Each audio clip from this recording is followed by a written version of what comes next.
আসসালামু আলাইকুম। কোয়ান্টাম মেকানিক্সের বাংলার দ্বিতীয় লেকচারের কোয়ান্টাম মেকানিক্স বাংলায় দ্বিতীয় লেকচারে আপনাদের সকলকে স্বাগতম। চলুন শুরু করি। আজ আমরা পড়ব বেসিক্স, একেবারে বেসিক জিনিসগুলো সম্পর্কে কিছু আইডিয়া নেব। কোয়ান্টাম মেকানিক্সের বেসিক জানার জন্য আমাদের প্রথমে জানতে হবে শ্রোডিঞ্জার ইকুয়েশন।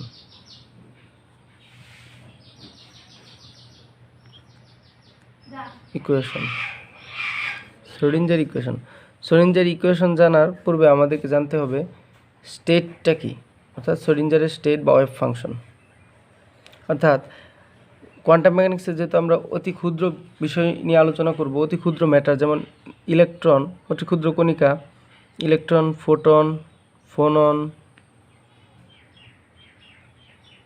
ফোনন হতে পারে, নিউট্রন হতে পারে, যে কোনো পরমাণু হতে পারে, হাইড্রোজেন পরমাণু হতে পারে। এই সকল পরমাণু স্টেট বা অবস্থা আসলে কীরকম, যেমন ইলেকট্রনের ক্ষেত্রে যদি আমরা চিন্তা করি, ইলেকট্রনের ক্ষেত্রে আমরা বলি ইলেকট্রন কখনো ওয়েভ আকারে থাকতেও পারে, আবার কখনো পার্টিকেল আকারে থাকতে পারে, অর্থাৎ ওয়েভ পার্টিকেল ডুয়ালিটি থেকে বলা হয় ওয়েভ পার্টিকেল ডুয়ালিটি। বা তরঙ্গ আকারে থাকতেও পারে, আবার বস্তু কণা আকারে থাকতেও পারে। যখন তরঙ্গ আকারে থাকবে তখন আমরা এর তরঙ্গ দৈর্ঘ্য পাবো, এবং যখন বস্তু কণার আকারে থাকবে তখন আমরা এর পজিশন বের করতে পারবো। আমরা অনেকেই অনিশ্চয়তা নীতির কথা শুনেছি, যে একটা ইলেকট্রনের একই সাথে অবস্থান ডেল এক্স দ্বারা অবস্থান বোঝাচ্ছে, এবং তার ব্যাগ বের করা যায় না, অর্থাৎ মোমেন্টাম একই সাথে বের করা যায় না, কারণ ইলেকট্রনটি ক্ষুদ্র কণিকা, এটি ওয়েভ আকারে থাকতেও পারে। ওয়েভটা নিশ্চিত করা হলে পার্টিকেলের অস্তিত্ব নষ্ট হয়ে যাবে, আবার পার্টিকেলের অস্তিত্ব নিশ্চিত করা হলে ওয়েভের অস্তিত্ব নষ্ট হয়ে যাবে। তাই এটা হচ্ছে আমার অনিশ্চয়তা নীতি।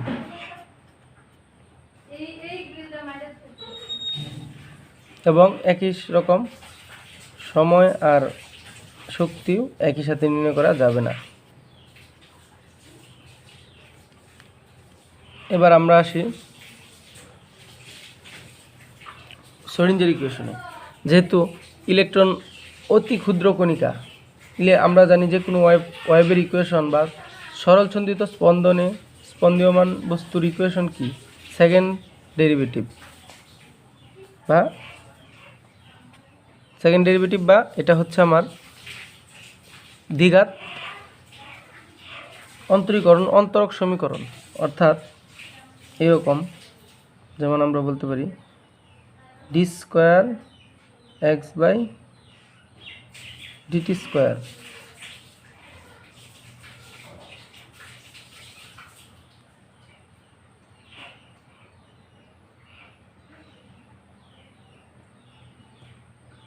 Equal to K x.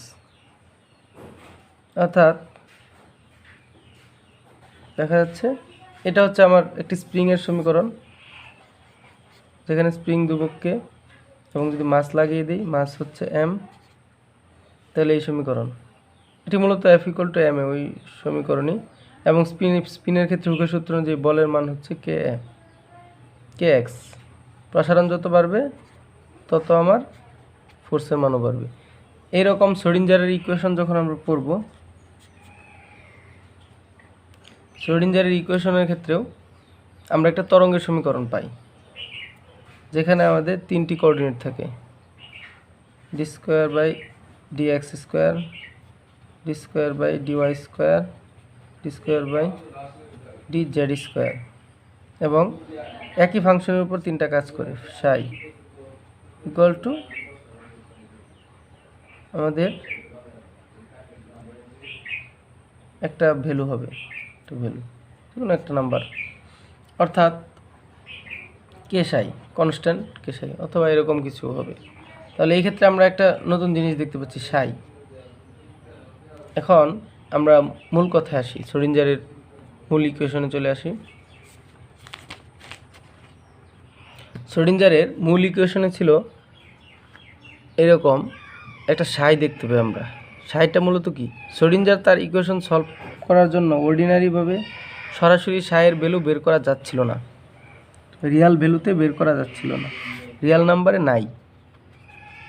এই জন্য যেহেতু ইলেকট্রনকে আমরা দ্বৈত বৈশিষ্ট্য লক্ষ্য করতে পাই, কণা ধর্ম এবং তরঙ্গ ধর্ম, এজন্য যেহেতু আমরা জানতে পারছি না যে ইলেকট্রনের স্টেটটা কি, এজন্য তিনি করলেন কি, বললেন যে সাইটা আমার কি অজানা। অজানা অজানা এই জন্যই বললেন যেহেতু স্টেটটা সুনির্দিষ্টভাবে বলা যাচ্ছে না। অজানা বল কি ইমাজিনারি, বা কল্পনা করে নিলেন তিনি ইমাজিনারি। তাহলে রিয়েল নাম্বার প্লাস ইমাজিনারি যদি আমরা করি তাহলে আমরা কী পাচ্ছি, কমপ্লেক্স নাম্বার। এজন্য শ্রোডিঞ্জার তার ওয়েভ ইকুয়েশন সলভ করার জন্য সাইকে ধরলেন একটি complex number, some complex number plus value, number or value, এবং এটা হচ্ছে e⁻i কে ডট আর, যেখানে কে হচ্ছে ওয়েভ ভেক্টর আর আর হচ্ছে পজিশন। এটা আমার একটি কমপ্লেক্স নাম্বার, যেহেতু আমাদের এটা হচ্ছে আমার কমপ্লেক্সের একক আইডেন্টিটি অপারেটর। যেহেতু সাইয়ের মান আমরা সরাসরি বের করতে পারছি না, কিন্তু সাই দ্বারা তিনি করলেন কি, প্রবাবিলিটির ব্যাখ্যা দিলেন। অর্থাৎ সাই স্কোয়ার এই ভ্যালু দ্বারা বোঝায় ইলেকট্রনের প্রবাবিলিটি, ইলেকট্রনের প্রবাবিলিটি বা ইলেকট্রন পাওয়ার প্রবাবিলিটি, অর্থাৎ সম্ভাব্যতা, মানে একটি ইলেকট্রন কিভাবে থাকতে পারে। ধরেন আমি আপনাদের সহজ উদাহরণ দিই। ধরে আমরা একটি হাইড্রোজেন পরমাণুর কথা, যেখানে ভিতরে আছে কি, আমার একটি নিউক্লিয়াস রয়েছে, নিউক্লিয়াস, আর এখানে আমার শক্তি স্তরে একটি ইলেকট্রন আছে। কারণ জানি আমরা হাইড্রোজেনের পারমাণবিক সংখ্যা কি, এটা নিউক্লিয়াস, এটা হাইড্রোজেনের নিউক্লিয়াস 1, একটি ইলেকট্রন রয়েছে। তাহলে এখন যদি আমি এক্ষেত্রে এই ইলেকট্রনের স্টেট জানতে চাই সাই, তাহলে সাই স্কোয়ার তার প্রবাবিলিটি কত, অবশ্যই ইলেকট্রনটি আছে, তার মানে প্রবাবিলিটি যদি আমি ইন্টিগ্রেশন করি সকল শক্তি স্তরে, ইন্টিগ্রেশন করি টিআর, তাহলে আমরা কি পাবো, 1 পাবো। কারণ কি, ইলেকট্রনটি অবশ্যই আছে, প্রবাবিলিটি 1 মানে কি, অবশ্যই জিনিসটা অস্তিত্ব আছে। এরকম আমাদের যত পার্টিকেল রয়েছে তাদের জন্য যদি আমরা করি, যে কোনো পার্টিকেলের জন্য সাই স্কোয়ার ডিআর, যদি ওইটা থেকে থাকে, পার্টিকেল অস্তিত্ব থাকে, তাহলে অবশ্যই এটা 1 হবে। কারণ আমরা সমগ্র স্পেসে ইন্টিগ্রেশন করছি, পুরো জায়গাটাতে ইন্টিগ্রেশন করছি। এটা হচ্ছে আমার স্পেশাল কোঅর্ডিনেট। তাহলে মূলত শ্রোডিঞ্জার ইকুয়েশন থেকে এই শর্তগুলা বা এই জিনিসগুলো বের হয়ে আসে। এছাড়াও আমরা এখন কতগুলো পোস্টুলেট দেখব কোয়ান্টাম মেকানিক্সের, যা খুবই গুরুত্বপূর্ণ। পোস্টুলেট বা স্বীকার্য।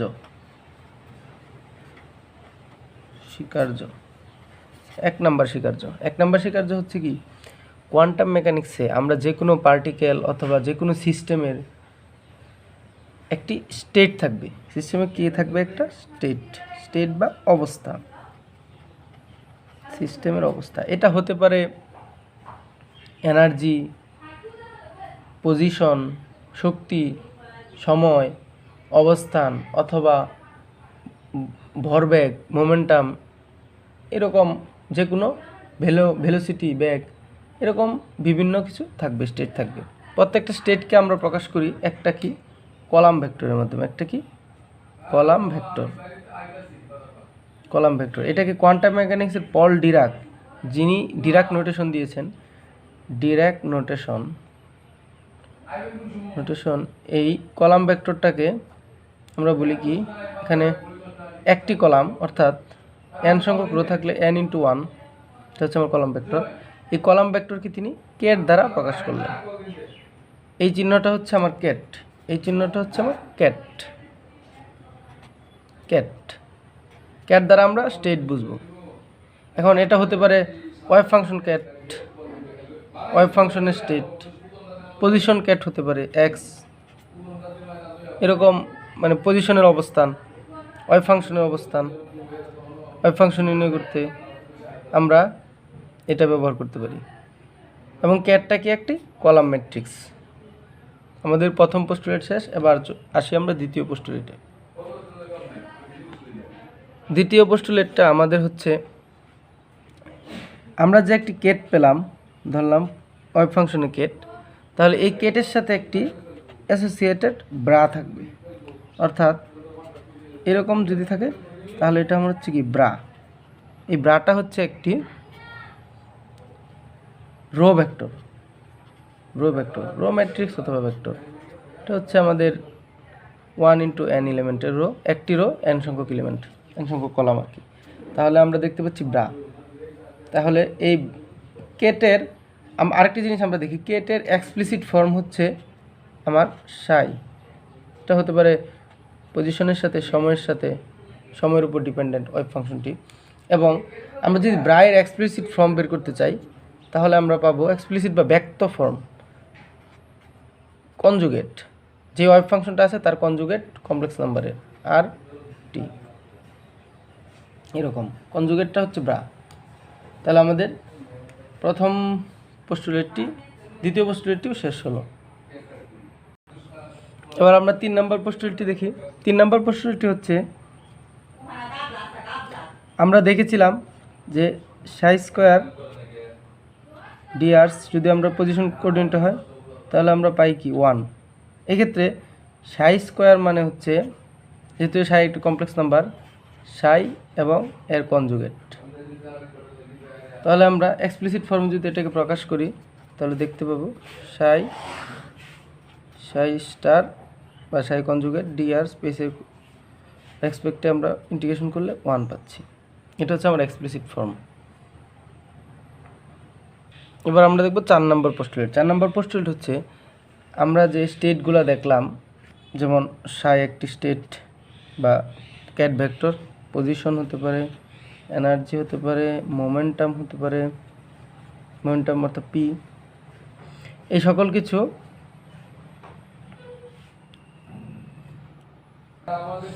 আমরা অনেক ক্যাট দেখেছি। অর্থাৎ ক্যাট দ্বারা আমরা বোঝাচ্ছি যে ওই অবস্থা বা স্টেটটা কি। এখন আমরা মূলত যখন ওয়েভ এবং দ্বৈত পার্টিকেলের কথা চিন্তা করব, ওয়েভ নেচার পার্টিকেল নেচার, তখন আমাদের মূলত ওয়েভ ফাংশনটা আমি বের করতে চাই বা ওয়েভ ফাংশনের ইন্টিগ্রেশন করলে আমরা যেহেতু 1 পাই, তাহলে সকল অবস্থাকে বা স্টেটকে আমরা মূলত ওয়েভ ফাংশন দ্বারাই কোয়ান্টাম মেকানিক্সে প্রকাশ করব পার্টিকেলের। এজন্য আমাদেরকে মেনি বডি ওয়েভ ফাংশন হতে পারে একটি ইলেকট্রনের জন্য ওয়েভ ফাংশন সাই, একটি সিঙ্গেল ইলেকট্রনের, অথবা একটি অ্যাটমের যেমন হাইড্রোজেনের, অথবা অনেকগুলা একটা সলিডের পিসও আমরা চিন্তা করতে পারি। সলিডের পিস, এই সলিডের মেনি বডি, এখানে অনেকগুলো ইলেকট্রন রয়েছে, কিছু রয়েছে নিউট্রন, নিউক্লিয়াস, আয়ন, এই সকল কিছু মিলে মেনি বডি। আমরা এরকম সাই মেনি বডি পাবো, এরকম ওয়েভ ফাংশন পাবো, মেনি বডি ওয়েভ ফাংশন। তাহলে আমরা সাইদের অবস্থা বুঝতে পারছি। তাহলে এখন আমাদের নতুন আরেকটি জিনিস জানতে হবে, কোয়ান্টাম মেকানিক্যাল অপারেটর আসলে কি? অপারেটর মূলত এমন একটি গাণিতিক সংকেত যার নিজস্ব কোনো ভ্যালু নেই, কিন্তু কোনো একটা অবস্থার উপর কাজ করলে তার ভ্যালু বের হয়। যেমন আমরা নিশ্চয়ই ডিফারেন্সিয়েশন অপারেটর কথা জানি, যেমন d/dx, মানে এক্স হচ্ছে আমার চলক, এটা যদি অপারেট করে এক্স স্কোয়ারের উপর, তাহলে আমরা কি পাবো? এক্স স্কোয়ারের উপর অপারেট করলে এক্স স্কোয়ার আমাদের ফাংশন, এর উপর d/dx অপারেট করছে। d/dx-এর এক্স স্কোয়ার না থাকলে d/dx-এর কোনো ভ্যালু নেই, কিন্তু যদি এক্স স্কোয়ারের উপর অপারেট করে তাহলে আমরা পাবো কি 2x। অর্থাৎ তাহলে দেখতে পাচ্ছি যে আমার এই অপারেটরটা নিজস্ব কোনো ভ্যালু নেই, কিন্তু সে একটা ফাংশনের উপর কাজ করবে। একই রকম কোয়ান্টাম মেকানিক্সে আমাদের রয়েছে হ্যামিল্টনিয়ান অপারেটর এইচ, আমি লাল দিয়ে দেখাচ্ছি, এইচ অপারেটর আমরা হ্যাট চিহ্ন দিই কোয়ান্টাম মেকানিক্সে। এই এইচ অপারেটরটি হচ্ছে এনার্জি অপারেটর। এটা যখন আমার ওয়েভ ফাংশনের উপর কাজ করবে কোনো পার্টিকেলের উপর, তখন ওই পার্টিকেলের এনার্জি আউটপুট দেবে। এবং মজার বিষয় হলো, এটাই কিন্তু আমার শ্রোডিঞ্জারের ইকুয়েশনের সবচেয়ে সহজ ফর্ম বা ডিরাক নোটেশনের Schrodinger equation in Dirac notation. বিজ্ঞানী পল ডিরাক এই নোটেশন এরকম সহজ করে দিয়েছিল কোয়ান্টাম মেকানিক্সের বিষয়সমূহকে। তাহলে আমরা অপারেটর সম্পর্কে ধারণা পেলাম। এরকম আমাদের অপারেটর রয়েছে অনেক অপারেটর, যেমন আমাদের রয়েছে মোমেন্টাম অপারেটর। এই মোমেন্টাম অপারেটর যদি কাজ করে তাহলে আমাদের মোমেন্টাম বা ভরবেগের ভ্যালু দিবে।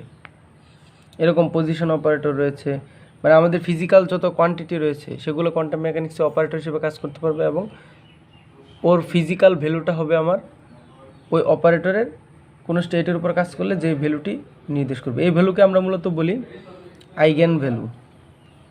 আইগেন ভ্যালু, এবং যে স্টেটের উপর কাজ করে অপারেটরটা সেই স্টেটটা হচ্ছে আইগেন স্টেট। এবং কি আইগেন ভ্যালু এবং কার আইগেন স্টেট, কার আইগেন ভ্যালু, এটা হচ্ছে আমার এই পি অপারেটরের। এখন আমাদেরকে খুবই সতর্কতার সাথে জানতে হবে হ্যামিল্টনিয়ান অপারেটর সম্পর্কে, কারণ এটি অনেক গুরুত্বপূর্ণ। এই হ্যামিল্টনিয়ান অপারেটরটি মূলত একটি এনার্জি অপারেটর। এনার্জি অপারেটর এটা যেই স্টেটের উপর কাজ করবে ওই যেই পার্টিকেলের স্টেটের উপর কাজ করবে ওই পার্টিকেলের এনার্জি হবে তার আইগেন ভ্যালু। এবং আইগেন ভ্যালু হচ্ছে এনার্জি। আইগেন ভ্যালু হচ্ছে এনার্জি ভ্যালু।